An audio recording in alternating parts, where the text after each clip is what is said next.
Ashley here, and welcome back to Dress to Jet. In today's video, I kind of wanted to talk about the dream of travel. Obviously, 2020 is going to be a wash for many people for traveling.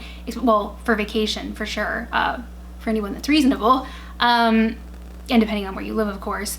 But not traveling really in 2020 is going to has given me then the opportunity to think about where I want to go in the future.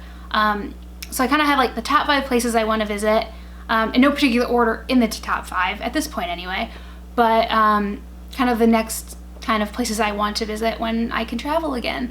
I do go back often to places I love, like London, but this is only going to be like new places. I can't wait to get back to London, can't wait to get back to Paris, places like that, but I have been there before, so I'm just going to focus this on places that I haven't been before. So the first one is Australia. Matt and I had been planning right before the fires, those huge, it seems like a million years ago now, so much has happened since the fires in Australia. But like right before that was happening, we were starting to plan a trip there. And we kind of decided because of that situation, we were going to put it off.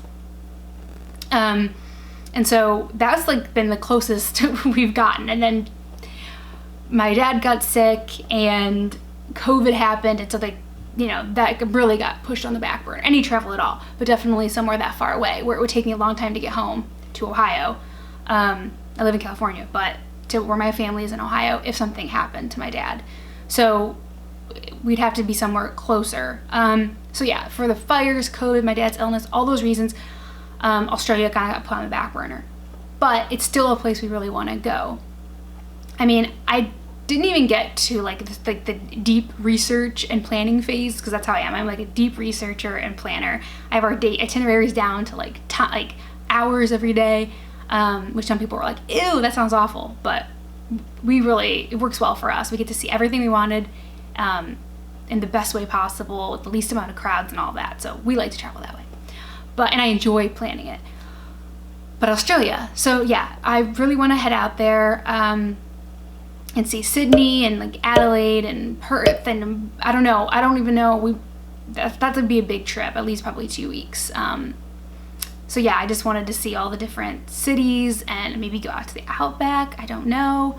Like I said, we didn't get really into the deep planning phase of it, but it's just somewhere that I've always been interested in, and kind of the opposite direction I've never been. I always go to Europe. I love Europe, and I always kind of go that way. So the furthest west I've been of California is Hawaii, because I've never been to Asia. So Australia would be the furthest I've been, furthest west, going that way from California. So that's kind of a cool thing too. So yeah, Australia. Can't wait to make it happen, whenever that's going to be. So the next place I really want to visit is the south of France. Haven't gotten more specific than that. I guess that's specific enough. I don't know. When I went back to Paris in 2018, I just loved it. I hadn't been there previously. I was 16 when I was there for like just like a day, and that wasn't really enough to get the experience. It was just a little taste, but when I went back in 2018, end of 2018, I just fell in love with Paris. And Matt's always wanted to visit the south of France, and I'd love to see more of France based on what I saw in Paris. So we'd really like to explore the south of France. I've seen beautiful like pictures of like the coast and all that, and there's so much on the south of France that I really would need to like research more. That would be really interesting and beautiful. And yeah, just somewhere that I think would be very idyllic and picturesque. That's kind of how I look at the south of France. So the next place I'd really like to visit is Venice, Italy. I've been to Rome. When I was 21, I went to Rome for maybe like 3 or 4 days, and that was great. It was a great experience. I loved all the history. It was like a crazy, chaotic place, like having lasagna every day and watching like the Vespas zoom in everywhere. It was like a totally new kind of place that I had been to at that point in my life. And so I've always wanted to see more of Italy. So Venice is so obviously like a tourist destination. It's like famous, the canals and everything, and the gondolas, and just kind of the way the city is structured. with the canals, and all of that's always been very interesting to me. So I really wanted to like go there and kind of expand, and maybe Nice as well. I kind of like maybe do like a couple more cities while I'm in Italy, but definitely hitting Venice as like the main city. And Matt's never been to Italy at all, so that would be a great trip for both of us, something new. So the next place I would like to visit is Greece. So that would be the furthest. Greece would be the furthest east that I would have ever been if we go. And I again, haven't done much research about Greece. If you have any kind of tips for any of these places that I'm talking about, let me know in the comments below. That'd be helpful. Good starting points. But you just see these beautiful, like, coastal pictures of like the water is just insanely blue, and all of the like homes or like villages built into like the side of mountains that are right on the coast and stuff. That's the kind of images that come to mind for me for Greece.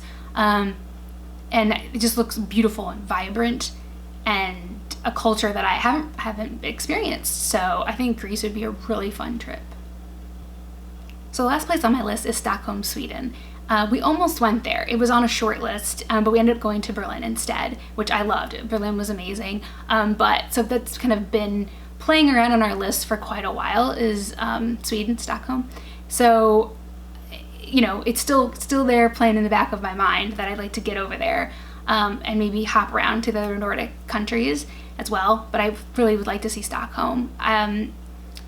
Again, it's just kind of a different aesthetic and feel, I think, that other places I had been. Like, those Nordic countries have a very distinct feeling, and I would like to experience those. And like I said, Stockholm is stuck in my, like, that's kind of where I'm specifically thinking about. But again, like, kind of that region interests me in general. So I think that would be just a new, completely new experience.